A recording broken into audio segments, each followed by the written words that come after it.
Hello students, welcome to my YouTube channel maths idol. Myself doctor Kavita Gupta. बच्चों, आज हम partial differential equation में mathematical models जो हैं हमारे चैप्टर 3 उनके डेरिवेशन स्टार्ट करते हैं। फर्स्ट लेक्चर है आज। ये सबसे इंपॉर्टेंट होगा डेरिवेशन आपका, ये केस में हम वेव इक्वेशन को डिराइव करेंगे। ठीक है, तो ये वाइब्रेटिंग स्ट्रिंग का केस है, आपकी 10 मिनट की जो बुक है उसी में से करा रही हूँ। एग्जाम में ये क्वेश्चन बिल्कुल वर्ड टू वर्ड ऐसे लिखा हुआ आया है जो मैंने यहाँ पे स्क्रीन पे लिख रखा है। Derive the one dimensional wave equation u t t equal to c square u x x by considering the vibration of a stress string of length l fixed at both the ends, fixed at end points. तो जब आपको ये vibration of string मिल जाए ना, stress string, तो समझ लेना wave equation निकलेगी। तो वाइब्रेटिंग स्ट्रिंग के अंदर जो हमने पढ़ना है वो वेव इक्वेशन का डेरिवेशन होगा। थोड़ा साइंस स्टूडेंट तो जल्दी कर लेंगे, कॉमर्स वालों को I will try my level best explain करने के लिए। तो बेटा देखो, हमारे पास क्या गिवन है कि हमारे पास ये एक स्ट्रिंग है लेंथ एल का। सपोज ये 0 पॉइंट हो गया, ये एल हो गया, इसके बीच में जो ये स्ट्रिंग है ना, इसको लिया और इस पे हमने कोई एक इनिशियल डिस्टर्बेंस दी। थोड़ी सी भी डिस्टर्बेंस देंगे तो इसमें वेव जनरेट होनी शुरू हो जाएंगी। ठीक है, तो हमने ये एक वेव ले ली और इस वेव का एक छोटा सा एलिमेंट लिया। ठीक है, तो ये एलिमेंट का नाम रखा ए, ये रखा बी। ठीक है, यहाँ पर ये आपकी एक्स एक्सिस और ये हो गया यू। यू आपको बताते हैं कितनी डिस्प्लेसमेंट आई है। ठीक है, तो यू हो गया मेरा डिस्प्लेसमेंट। एक्स बता रहा है position of particle at any time t. तो ये पॉइंट, सपोज एक्स पॉइंट पे डिस्टर्बेंस यहाँ थी, तो next x plus del x पर वो बी पॉइंट पे चली गई। ठीक है, तो मैं स्मॉल एलिमेंट ले लूँगी, small differential element, that is my delta x. Delta, और ये लेंथ कितनी होगी, ये वाली length arc length. Arc length को आपको पता है एस से डिनोट करते हैं, तो ये डेल्टा एस जो है मेरी, ये मेरी arc length of A B आ गई। ठीक है, अब ये इसके ऊपर हमने कुछ एजम्पशंस भी ली हुई हैं, वो एजम्पशंस आपको लर्न करनी पड़ेंगी, एग्जाम में लिखनी भी आती हैं और वो एज इट इज़ लिख के आनी है। और ये क्वेश्चन वाइवा का भी है आपका, क्योंकि इस पेपर का प्रैक्टिकल भी है, तो प्रैक्टिकल में वाइवा में भी पूछा जाता है क्वेश्चन। तो देखो, जितनी बातें मैंने बताई हैं वो क्या है। Consider a string of length l fixed at both the and points. तो हमारा एक 0 पे रोक दिया हमने और एक एल पॉइंट के ऊपर फिक्स कर दिया string. The problem is to determine the equation of motion which characterize the position u x t of the string at time t after an initial disturbance in given. तो मैंने यही बोला आपको कि हमने इनिशियल डिस्टर्बेंस पॉइंट उसको दी है, उससे जो डिस्प्लेसमेंट आई है हमें उसे स्टडी करना है। ठीक है, पोजीशन जो होगी पार्टिकल की वो स्टडी करेंगे। तो हमने एक स्मॉल एलिमेंट ले लिया, consider a small element of the string. अच्छा, जब हमने उसमें वो दिया ना, क्या कहते हैं, डिस्टर्बेंस देते हैं, तो उसमें जो फैक्टर हमारी फोर्स जो आएगी, फोर्स पर यूनिट लेंथ, उसको हम टेंशन बोलते हैं। Tension is force per unit length. ठीक है, तो उसको हमने टी से डिनोट किया हुआ है। तो जो डायग्राम मैंने अभी आपको समझाया था वो तो ये रहा। ठीक है, डिस्प्लेसमेंट वाला। अब इस डायग्राम का ये जो छोटा सा एलिमेंट ए भी लिया है ना, इसको मैंने जूम करके यहाँ दिखा दिया, ये देखो। ठीक है, ये एलिमेंट हमने यहाँ पे दिखा दिया। इसके अंदर अब देखो आप जरा, मैं इसको यहाँ पे भी एक्सप्लेन कर देती हूँ। देखो, ये जो ए बी एलिमेंट था ना, इसको मैंने थोड़ा बड़ा कर लिया। ठीक है, ये ए हो गया, ये बी हो गया। यहाँ पर ये एक्स है, ये एक्स प्लस डेल्टा एक्स है, ये आपकी एक्स एक्सिस है। यहाँ पर यू एक्स टी आपका मतलब डिस्प्लेसमेंट आ गई आपकी। ठीक है, तो अब आप क्या करेंगे, टेंशन को ड्रॉ करेंगे। टेंशन हमेशा along the tangent to the curve होती है। तो आपकी जो टेंशन आ गई यहाँ पे, अब इसके दो कंपोनेंट बना लेंगे, आप इसको रिजॉल्व कर लेंगे। देखो, एंगल जो बनाती है टेंशन, वो है मेरा एल्फा। तो ये मेरा हॉरिजॉन्टल और वर्टिकल कंपोनेंट आपने दोनों बनाए, तो ये बन गया टी साइन एल्फा और ये बन गया आपका टी कॉस एल्फा। ऐसे ही आपने यहाँ पर सपोज टेंशन टी है which makes an angle beta with the curve, तो इसके जो हॉरिजॉन्टल कंपोनेंट बनेगा वो बनेगा टी कॉस बीटा, और जो इसका वर्टिकल कंपोनेंट बनेगा वो बनेगा टी साइन बीटा। ठीक है बेटा, तो आपको याद रखना है कि मैंने क्या किया है, जो भी फोर्सेस एक्ट कर रही हैं यहाँ पर, उनको रिजॉल्व कर लिया दो कंपोनेंट के अंदर, हॉरिजॉन्टल कंपोनेंट में और वर्टिकल कंपोनेंट में। ठीक है, अब ये जो टी साइन बीटा है, ये मेरा vertical component at x plus delta x आ गया, और T sine alpha is the vertical component at x आ गया। अब आप देख सकते हो टी साइन बीटा जो है ये तो अपवर्ड डायरेक्शन में आ रहा है, और टी साइन अल्फा जो है ये मेरा डाउनवर्ड डायरेक्शन में आ रहा है। तो हम ले लेते हैं कि पॉजिटिव साइन हम लेंगे विद अपवर्ड डायरेक्शन। जो भी फोर्सेस अपवर्ड डायरेक्शन में उनके लिए पॉजिटिव साइन ले रहे हैं, जितनी भी forces negative direction downward direction में होंगी उनके लिए हम नेगेटिव डायरेक्शन लेंगे। ठीक है, नेगेटिव साइन ले लेंगे। समझ आ गई बात? Upward sign is for upward direction is for positive sign and downward direction is to be denoted by negative sign. तो मेरी रिजल्टेंट वर्टिकल कंपोनेंट क्या आ गया? Resultant vertical component of force क्या आ गया टोटल? ठीक है, तो देखो टी साइन बीटा ऊपर की तरफ है, तो टी साइन बीटा अपवर्ड में था तो पॉजिटिव, और टी साइन अल्फा मेरा डाउनवर्ड में था तो नेगेटिव।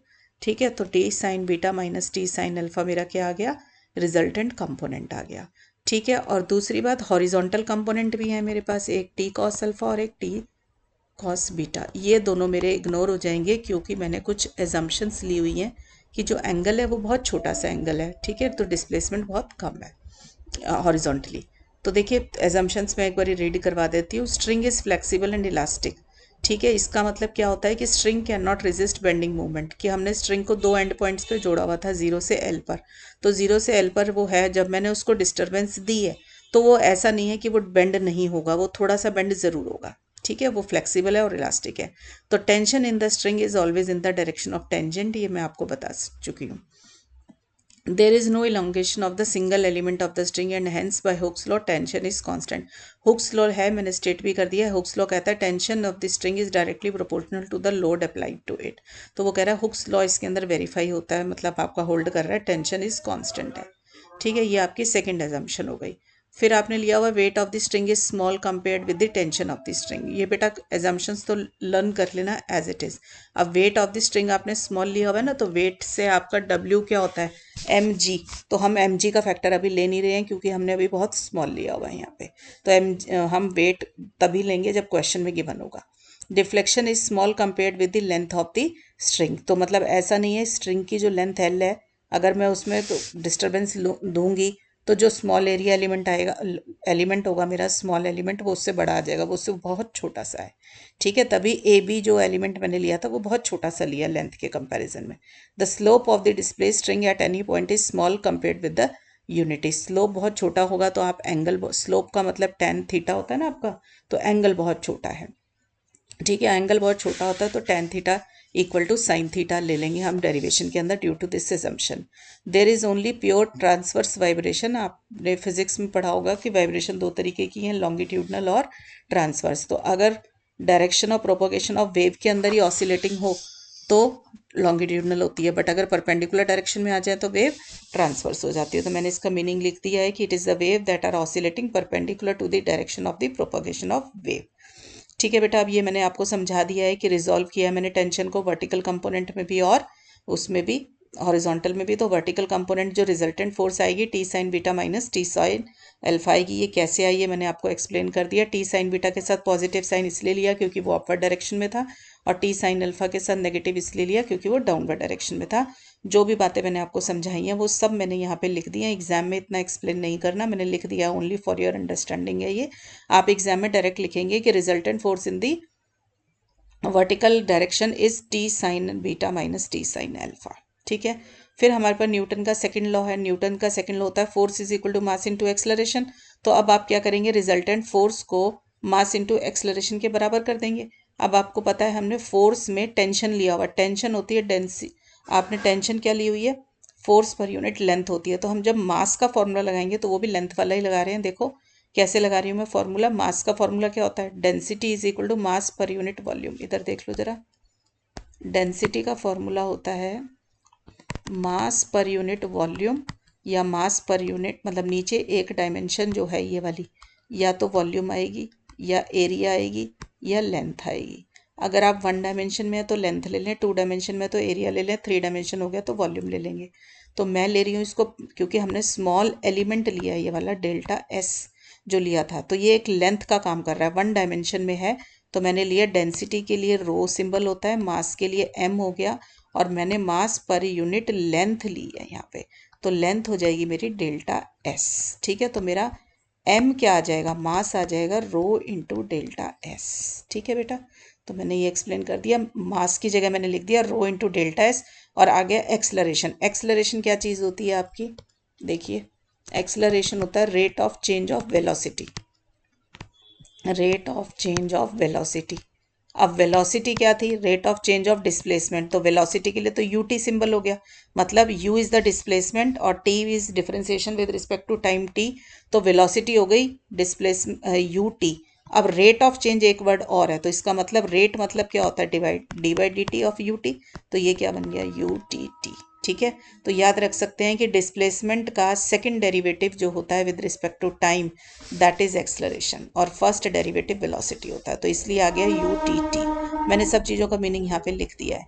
अब देखो मैं क्या करूँगी, इस डेल्टा एस की जगह पे ना डेल्टा एक्स ले लूँगी मैं, कि delta s is approximately equal to delta x. क्यों? क्योंकि आपने ऊपर देखा था, मैंने आपको एजम्पशन में भी बताया था, slope of the display string is small, तो स्मॉल है तो हम डेल्टा आर्क लेंथ और जो डिस्प्लेसमेंट आई है उसके अंदर एक्स प्लस एक्स से एक्स प्लस डेल्टा एक्स जाने में वो दोनों बहुत बराबर ही होंगे। ठीक है, तो हमने डेल्टा एस की जगह पे डेल्टा एक्स ले लिया, ये इक्वेशन नंबर 1 बन गई अब आपकी। ये देखो इक्वेशन नंबर 1 के according rho delta s u t t आना था, तो मेरा रो डेल्टा एक्स हो गया यू टी टी।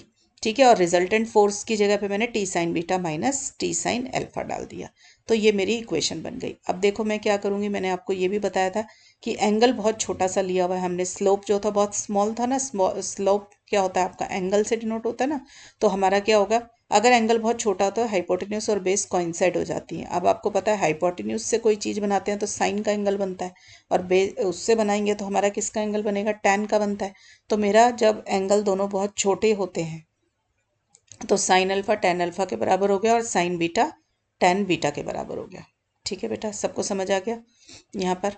तो मैंने अब जो मेरी ऊपर फर्स्ट इक्वेशन थी, एक बारी फर्स्ट इक्वेशन में ना पहले यहाँ पे डेल्टा एस ही लिख लो, नीचे कर दूंगी मैं। ठीक ठीक है, यहाँ पे डेल्टा एस लिख लो, फिर नीचे डेल्टा एक्स करके दिखा देते हैं। अब देखिए मेरी जो फर्स्ट इक्वेशन थी T sine beta minus T sine alpha equal to rho del s u t t. अब डेल्टा एस मेरा डेल्टा एक्स के बराबर है, जो मैंने बता दिया आपको, मैंने डेल्टा एक्स लिख दिया उसके जगह पे। अब यहाँ से टी कॉमन निकाल के नीचे उतार लाए। फिर अब हमने दूसरा चेंज इसमें क्या किया है, साइन बीटा और साइन अल्फा दोनों टैन बीटा और टैन अल्फा से रिप्लेस कर दिए, दोनों मैंने ऊपर एक्सप्लेन कर दिए।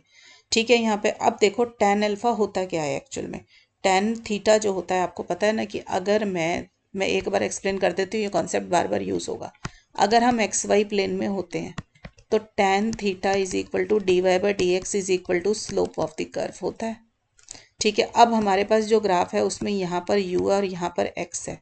ठीक है, तो मेरा टैन थीटा क्या होना चाहिए, D u by d x होना चाहिए, स्लोप के लिए होना चाहिए ना, D u by d x. अब इस थीटा को मैं एक बारी अल्फा ले लूँगी, एक बारी बीटा लूँगी। ठीक है, तो मेरे अल्फा कब लूँगी, जब मेरा टैन अल्फा कब आ जाएगा, मेरा जब मेरा u का differentiation D u by d x होगा, और यहाँ पे u ये जो पॉइंट होगा ना ये x कॉमा टी होगा, और टैन बीटा कब लूँगी मैं इसको, D by d x you का ही होगा, बट यहाँ पे हमारा पॉइंट क्या होगा, x प्लस डेल्टा एक्स होगा। क्यों होगा, क्योंकि जब हमने अपना ये ऐसे स्ट्रिंग बनाया था तो यहाँ पे जो अल्फा एंगल बनाया था वो हमने x पे बनाया था, और x प्लस डेल्टा एक्स पे जो हमारा टेंशन के साथ एंगल था वो बीटा था। तो beta angle slope at x plus delta x आ रहा है, और अल्फा एंगल जो था वो हमारा x पॉइंट पे आ रहा था। ठीक है, तो ये दोनों बातें मैंने लिख दी, tan alpha is d u by d x, और ये कौन से पॉइंट पे, जब यू के कोऑर्डिनेट्स क्या है x कॉमा टी, और टैन बीटा कब आएगा, जब कोऑर्डिनेट होंगे x प्लस डेल्टा एक्स, क्योंकि beta angle x plus delta x पे बना था। ठीक है, तो मैंने इसका ये क्या आ गया, डी बाई डी एक्स को मैंने यू एक्स शॉर्ट में लिख दिया। ठीक है, तो अब ये दोनों बातें हमने जो है ऊपर इक्वेशन 2 में रिड्यूस कर दी, टैन बीटा की जगह हमने ये you x x plus delta x T लिख दिया, और अल्फा की जगह पे हमने ये लिख दिया। ये हमारी बाकी की इक्वेशन एज इट इज़ है। ये डेल्टा एक्स हम नीचे उतार लाए। अब आपको दिख रहा है कि ये अगर हम इस पर लिमिट ले लेंगे, limit delta x approaches to zero, तो ये मेरा डिफरेंशिएशन का फॉर्मूला बन गया है। ठीक है, सबको पता है ना डिफरेंशियल, आपने सीखा होगा, f of x plus h minus f x upon h limit h approaches to zero, ये क्या होता है हमारा एफ डैश होता है। ठीक है, तो ये किस एफ डैश एक्स होता है, तो हमारा यहाँ पे एफ की जगह यू एक्स आ गया। ठीक है, एच की जगह डेल्टा एक्स आ गया। ठीक है, तो एफ की जगह u x x delta x आ गया। ठीक है, तो ये किसके बराबर होना चाहिए, सेकंड डेरिवेटिव, इसका डेरिवेटिव यू एक्स का। तो यू एक्स का डेरिवेटिव किसके रिस्पेक्ट में होना चाहिए, जिस जहाँ पर लिमिट ले रहे हैं डेल्टा एक्स, मतलब एक्स की लिमिट ले रहे हैं, तो यू एक्स एक्स आ जाएगा। ठीक है, तो मैंने लिख दिया इसकी जगह यू एक्स एक्स। तो मेरे पास आ गया u x x is equal to rho by T u t t. अब आप देखो आपकी वेव इक्वेशन बननी शुरू हो गई है। अब हम क्या करेंगे, सी स्क्वायर को ले लेते हैं टी बाय रो, तो आप देखो ये रो बाय टी है तो इसका 1/c² हो गया ये, तो ये हमने सब्सटीट्यूशन ली है, तो ये जो c होता है ये बनती है हमारी स्पीड ऑफ द वेव। ठीक है, तो यहाँ से इसको सॉल्व किया तो मेरा आ गया UTT = c²UXX। आपको वाइवा आपका प्रैक्टिकल में होगा तो आपको सब चीज़ों का मीनिंग पता होना चाहिए। t टाइम है, u डिस्प्लेसमेंट है, c आपका स्पीड ऑफ द वेव है, और ये आपकी वेव इक्वेशन है। तो वेव इक्वेशन सब बच्चों को याद होनी चाहिए। This is one dimensional wave equation. अब ऐसा भी हो सकता है बेटा वो ये कह दें इसके ऊपर कुछ एक्सटर्नल फोर्सेस लग रही हैं, मान लीजिए उसने कोई एक्सटर्नल फोर्स F1 F2 कुछ भी दे दी है, तो वो एक्सटर्नल फोर्स जो होगी ना वो इसमें ऐड हो जाएगी, तो UTT = c² UXX + F आ जाएगा, जो भी कोई एक्सटर्नल फोर्स गिवन होगी। अब इसमें एक्सरसाइज के 2 क्वेश्चन हमें करने हैं, उसमें एक्सटर्नल फोर्स गिवन भी है, तो वो हम एक्सटर्नल फोर्स इसमें डाल के डेरिवेशन भी करके दिखाएंगे। तो नेक्स्ट क्लास में मिलते हैं, इससे रिलेटेड 2 क्वेश्चंस करेंगे। तब तक आप ये याद करें अपना पूरा मॉडल। ठीक है बच्चों, तो पढ़ाई करते रहें। All the best.